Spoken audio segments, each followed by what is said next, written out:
Hello everyone, welcome to UPSC IQ tab. आज की इस वीडियो में we are going to cover 30 जुलाई का the Hindu newspaper discussion. Let's start with the first news, जिसमें will be talking about Venezuela के अंदर रिसेंटली प्रेसिडेंशियल इलेक्शन हुआ है which has been very very disputed. ठीक है, काफ़ी डिस्प्यूटेड इलेक्शन था एंड फाइनली जो उसका रिजल्ट आया है उसमें निकोलस मादुरो जो है वो भी रिसेंटली इलेक्शन को जीत गए हैं। So he is going to be the next president of Venezuela. Now जो सेकेंड बेस्ट कैंडिडेट थे वहाँ पर, he was called as Edmundo Gonzalez उरुशियो।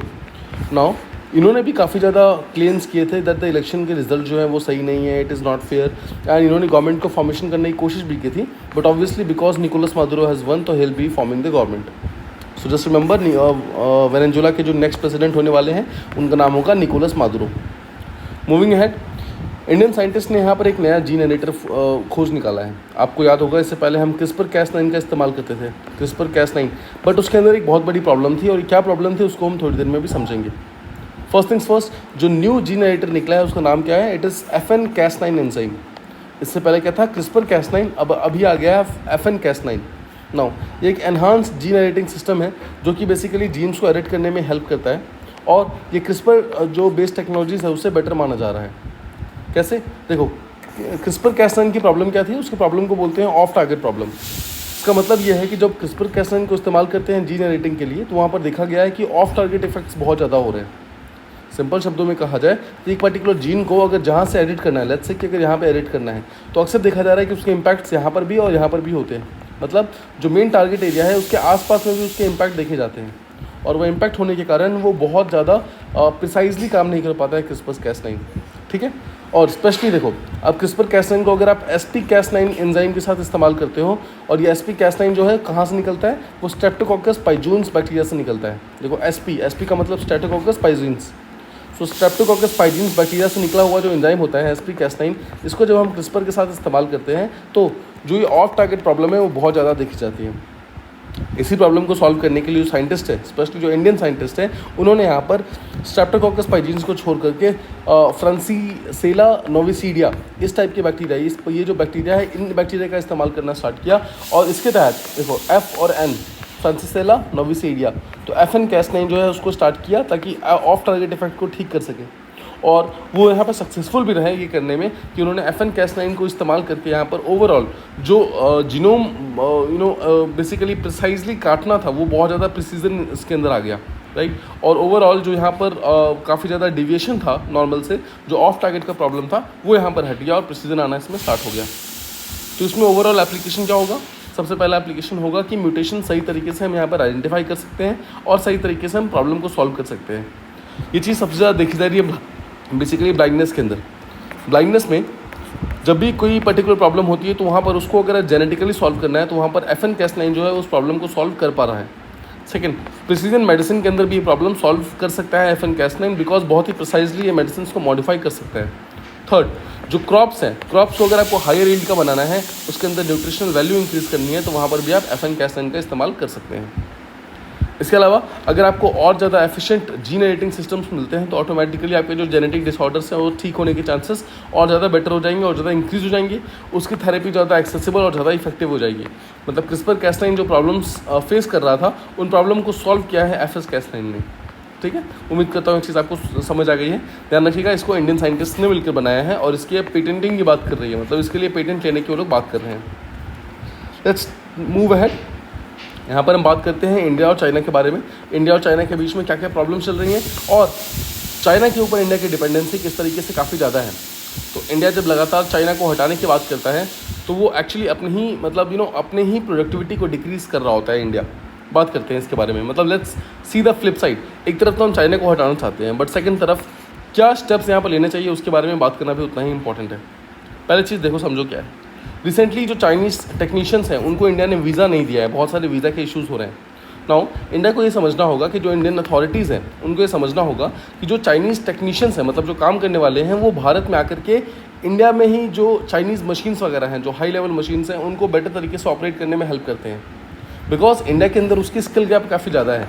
कोई मशीन जो इंडिया में नहीं बनी है उसको चलाना भी इंडिया को प्रॉपर्ली नहीं आता है। तो बेसिकली जो चाइनीज़ प्रोफेशनल है, जो वो हाईली प्रोडक्टिव माने जाते हैं इस चीज़ में, वो इंडिया आकर इंडिया की मैन्युफैक्चरिंग एफिशिएंसी जो है, कैपेसिटी जो है, उसको बढ़ाने में हेल्प करते हैं।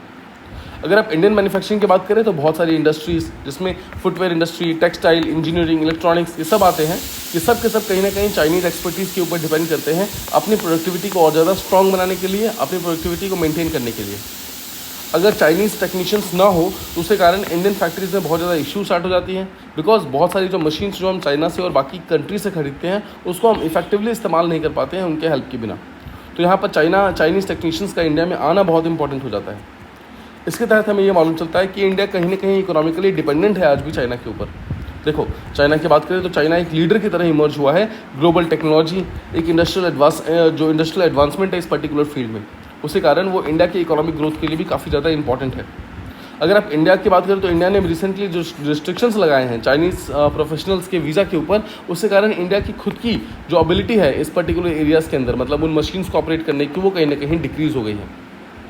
अगर हम थोड़ा सा हिस्टोरिकली समझें इसको तो बहुत सारी ईस्ट एशियन कंट्रीज जैसे कि साउथ कोरिया वगैरह हैं, उन्होंने यहाँ पर फॉरेन नॉलेज को इस्तेमाल किया है डोमेस्टिक एजुकेशन के साथ में। मतलब जो उनके लोगों को आता है वो तो इस्तेमाल किया ही है, साथ में बाकी कंट्री से प्रॉपर टेक्नीशियंस वगैरह, एक्सपर्ट्स वगैरह लेकर आए हैं सो दैट वो बेटर तरीके से अपने आप को ग्रो कर सके। इंडिया की अगर बात करें तो इंडिया ने भी हिस्टोरिकली बहुत सारे स्कूल्स, यूनिवर्सिटीज़ बनाए हैं। बट देखो, स्कूल बिल्डिंग बनाने से कभी एजुकेशन बेटर नहीं होती है। स्कूल बिल्डिंग्स तो इंडिया में बहुत बड़ी है, बट अगर आप देखो तो ओवरऑल एनरोलमेंट बहुत ज़्यादा डिक्रीज़ हुआ है, ओवरऑल क्वालिटी एजुकेशन में बहुत ज़्यादा डिक्रीज़ हुआ है, वो सब काम नहीं कर रही है, जिसके कारण इंडिया के पास स्किल गैप काफ़ी ज़्यादा देखा जाता है। एजुकेशन के अंदर भी इंडिया में बहुत सारे चैलेंजेस हैं। इंडिया में आज भी poor reading and arithmetic skills हैं। छोटे छोटे बच्चे जो हैं अपने स्टैंडर्ड के हिसाब से यहाँ पर पढ़ाई नहीं कर पाते हैं।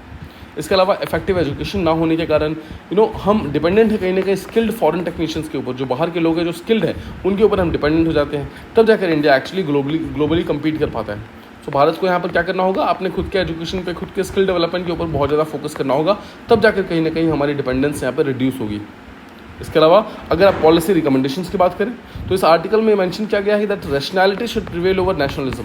क्या आप इंडिया मत करो, आप रैशनैलिटी देखो कि इंडिया को आगे बढ़ाने के लिए आपको कौन कौन से स्टेप करने पड़ेंगे, राइट। अगर आपको वहाँ पर चाइना से हेल्प लेनी पड़ रही है तो टेक हेल्प, बट रैशनैलिटी को यहाँ पर नेशनलिज्म के ऊपर मत जाने दो, ठीक है। इसके अलावा ये भी बोला गया है कि जो फॉरेन एक्सपर्टीज़ है उनको अलाउ करो, स्पेशली चाइना के लोगों को अलाउ करो, सो दैट इंडिया में आए, वो इंडिया में आकर अपने इंडस्ट्रियल एंड टेक्नोलॉजिकल कैपेबिलिटीज़ को सिखाएं, सो दैट इंडिया उसको भी इस्तेमाल कर सके प्रॉपरली।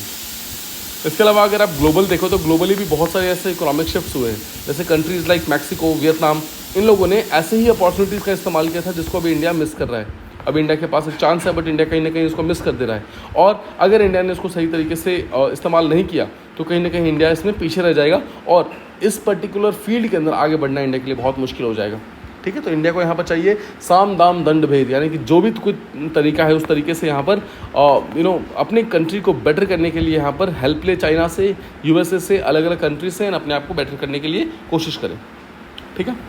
मूविंग अहेड, आरबीआई की एक रिपोर्ट के बारे में बात करते हैं जो कि रेमिटेंसेस के ऊपर एक रिपोर्ट आया है। नाउ फर्स्ट थिंग्स फर्स्ट, उस पर्टिकुलर रिपोर्ट का नाम क्या है? उस रिपोर्ट का नाम है करेंसी एंड फाइनेंसेस, यानी कि report on currency and finances. कौन निकालता है? आरबीआई निकालता है, ये चीज़ आपको पता होना चाहिए।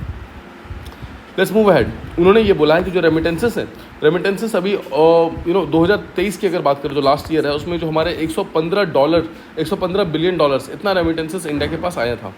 बट अगले 6 साल के अंदर 2029 तक ये ही रेमिटेंसेस इंक्रीज होकर ऑलमोस्ट 160 बिलियन डॉलर तक पहुंच जाएगा, ऐसा प्रोजेक्शन आरबीआई ने रिसेंटली दिया है अपने इस रिपोर्ट के अंदर में।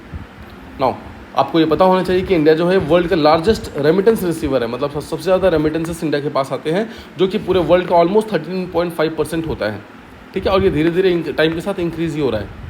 अगर इसके अलावा आप रेमिटेंस जीडीपी का रेशियो देखो तो वो भी यहाँ पर 2000 में जो था वो 2.8% था, 2023 में वो इंक्रीज होकर 3.2% हो गया है। इसका मतलब क्या है? ओवरऑल जीडीपी का कितना परसेंट पैसा हमारे पास रेमिटेंस से आ रहा है? तो 2023 में ऑलमोस्ट 3.2% जो पैसा है वो हमारे पास रेमिटेंसेस के थ्रू आ रहा है। अब अगर आप यहीं कंपेयर करो एफडीआई के साथ, तो 2023 में हमारे पास जो ओवरऑल एफडीआई है जीडीपी के कंपैरिजन में, दैट हैज़ बीन 1.9%। एफडीआई का मतलब होता है फॉरेन डायरेक्ट इन्वेस्टमेंट, मतलब बाकी कंट्री, बाहर की कंट्री के लोग जो इंडिया में इन्वेस्ट करते हैं वो हमारे जीडीपी का ऑलमोस्ट 1.9% पैसा मतलब उन्होंने इन्वेस्ट किया है। बट उससे कहीं ज़्यादा ऑलमोस्ट 1.5 टाइम्स पैसा तो हमें रेमिटेंस के थ्रू मिल जाता है, ठीक है। अगर इंडिया की इकोनॉमी के ऊपर क्या डिपेंडेंस है उसको भी देखना है आपको, तो आप समझ सकते हैं कि रेमिटेंसेस एक बहुत इंपॉर्टेंट फैक्टर प्ले करता है इंडिया के एक्सटर्नल सेक्टर में, इंडिया को बेटर करने में बहुत इंपॉर्टेंट रोल प्ले करता है। तो रिसेंटली जो रिपोर्ट आया है करेंसी एंड फाइनेंस, इसका जो बेसिक थीम है that is also around India's digital revolution, और किस तरीके से डिजिटली यहाँ पर रेमिटेंसेस भेजना बहुत ज़्यादा आसान हो गया है। अगर आप यहाँ पर लेबर सप्लाई की बात करें तो इंडिया जो है वो प्रोजेक्टेड है कि आगे जाकर वर्ल्ड का सबसे बड़ा लेबर सप्लायर बन सकता है, बिकॉज उसकी जो वर्किंग एज पॉपुलेशन है माना जा रहा है कि 2048 तक लगातार इंक्रीज़ ही होगी। देखो अभी के टाइम में बहुत सारी ऐसी मेजर एडवांस्ड इकोनॉमीज़ है जैसे कि यूएसए, फ्रांस, इटली, चाइना, इन सब में कहीं ना कहीं पॉपुलेशन डिक्रीज़ देखी जा रही है, बट इंडिया में 2048 तक लगातार पॉपुलेशन इंक्रीज़ होती रहेगी। इसके अलावा देखें तो ग्लोबल डिमांड जो है इंडियन वर्कर्स की वो लगातार हाई रहेगी। उसके अलावा स्किल अपग्रेडेशन की जो काम है वो बहुत ज़्यादा होता रहेगा, बिकॉज अगर ऑब्वियसली वर्कर्स की डिमांड हाई है तो उनको स्किल करना भी बहुत इंपॉर्टेंट है। इसके अलावा रेमिटेंसेस जो भेजते थे पहले दूसरे कंट्रीज से हमारे कंट्री में, उसका कॉस्ट पहले बहुत ज़्यादा लगता था। जैसे कि मान लो कोई 100 रुपीज़ भेज रहा है, उसमें से 10 रुपये तो सिर्फ उसको भेजने में लग जाते थे। उसको पहले मनी लेंडिंग करनी है, राइट, फिर मनी ऑर्डर करना है, जो डिफरेंट प्रोसेस है उसके थ्रू उसको काफ़ी ज़्यादा पैसे लग जाते थे।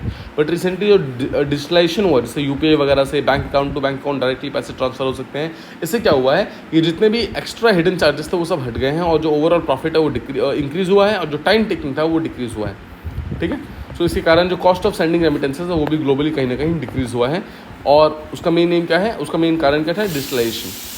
उम्मीद करता हूँ आज का ये डिस्कशन आपको प्रॉपर्ली समझ आ गया होगा। अगर आपको कोई भी डाउट है तो आप उसको कमेंट बॉक्सेस के अंदर मेंशन कर सकते हैं। Apart from this, please like, share and subscribe to this particular channel. Thank you so much for listening. Stay tuned.